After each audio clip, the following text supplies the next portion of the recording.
คำมาแรงมากกะจากสิกินหยังครอบครัวใดเป็นคือกันฮือบ่เนาะอยู่ในตู้ยายวีมีปลานิ่นนอกน้ำอยู่ตัวนึงยายวีก็เลยบอกอีตาเวทว่าต้มส้มกินเป็นหยังต้มส้มใส่ผักสะแงงหน้าสดน้ำร้อนๆเนาะพี่น้องเนาะแซ่บแล้วก็หอมน้ำสูตรอีตาเวทเนาะบอกว่าสิต้มหยังบอกว่าสิแกงหยังแล้วก็เอาไปใส่ตัวปลาอากาศก็ร้อนแล้วยังตั้งไฟร้อนๆสดน้ำร้อนๆอีกเด้ยายวีบอกว่าอากาศมันก็ร้อน40องศาแล้วจะยังมาตั้งไฟร้อนๆอีกบ่แล้วก็บ่ฟังเนาะเรามักแบบซั่นมื้อนี้เฮาสิต้มส้มปลาใส่ผักสะแงงเพื่อนนี้สิมักแห้งเนาะเวลาต้มส้มปลานี่ต้องใส่ผักสะแงงนำเก็บผักสะแงงหน้าไว้ตั้งแต่สมัยเกี่ยวข้าวพี่น้องเอ้ยเก็บมาแล้วก็เอามาตากแห้งเวลาเฮาต้มส้มปลาหรือว่าต้มไก่สามารถเอามาใส่ได้เลยพี่น้องเอ้ยกลิ่นมันห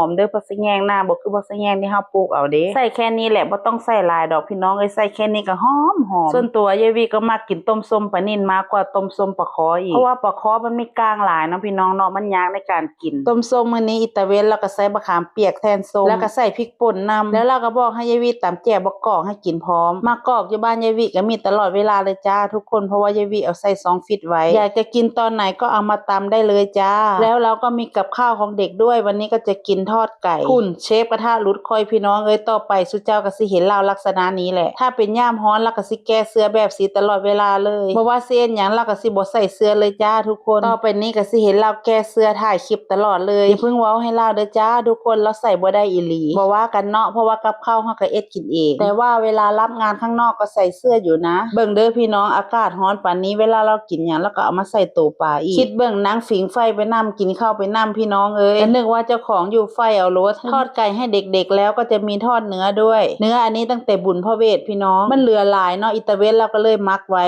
มักเสร็จเรียบร้อยแล้วก็เอาไปตากแห้งเอาไว้ถ้ากินนานๆส่วนอีกหนึ่งเมนูที่ขาดไม่ได้เลยก็คือส้มตำแต่ว่ามื้อนี้บ่ได้ตำมะฮุ่งเฮาตำบักถั่วแทนช่วงนี้บักถั่วหลายเนาะขายก็บ่ค่อยออกปานใดก็เลยเอามาตำพี่สาวเราเป็นคนปลูกจ้ายายปุงปิงเราปลูกบ่ได้ปลูกหลายดอกพี่น้องเอ้ยปลูกดามค้างนี่แหละปลูกดามค้าง2ค้างแต่ว่ามันออกหลายกินน้ำก็บ่ทันขายก็บ่ค่อยดีปรากฏว่าบักถั่วหลายจักว่ามาแต่ไสปลูกก็ปลูกพร้อมกันเอาโลดตำบักถั่วนัวๆกินกับข้าวเหนียวแล้วก็มองด้วยทอดเนื้อนำโอ้ยเข้ากันเป็นตาหน่ายดึงหูก็บ่ออกตำบักถั่วต้องตำใส่พริกแห้งเลยเนาะพี่น้องเนาะมันจังแซ่บตำใส่พริกแห้งแล้วก็ตำนัวๆสักหน่อยข้าวเหนียวก็ต้องเป็นข้าวเหนียวร้อนๆนิ่มๆที่ไร้มานี่หันของมักเจ้าของทั้งนั้นเลยพี่น้องเอ้ยเบิ่งหุ่นยายวิก็ฮู้ว่ามันเป็นจังไดตำบักถั่วของเฮาก็เสร็จเรียบร้อยกับข้าวทุกอย่างเสร็จเรียบร้อยแล้วจ้าทุกคนวันนี้ไม่มีคนมาซุ่มเหมือนเดิมจ้ากินกับลูกกับหลานเหมือนเดิมขนาดบ่มีคนมาซุ่มผู้ใหญ่ก็ตั้ง5คนส่วนเด็กน้อยหัน2คนจ้าดีแต่ว่ามื้อนี้บ่มียายปุงปิงมานำถ้าแม่นยายปุงปิงมานำก็เป็น6คนมื้อนี้จักเพิ่นไปไสคือบ่เห็นเพิ่นมากินข้าวนำบุส่วนแนวแก้ข้าวอิตาเวสนี่ก็มีซุมื้อเด้พี่น้องมีทุกวันอย่าได้ขาดเลยจ้า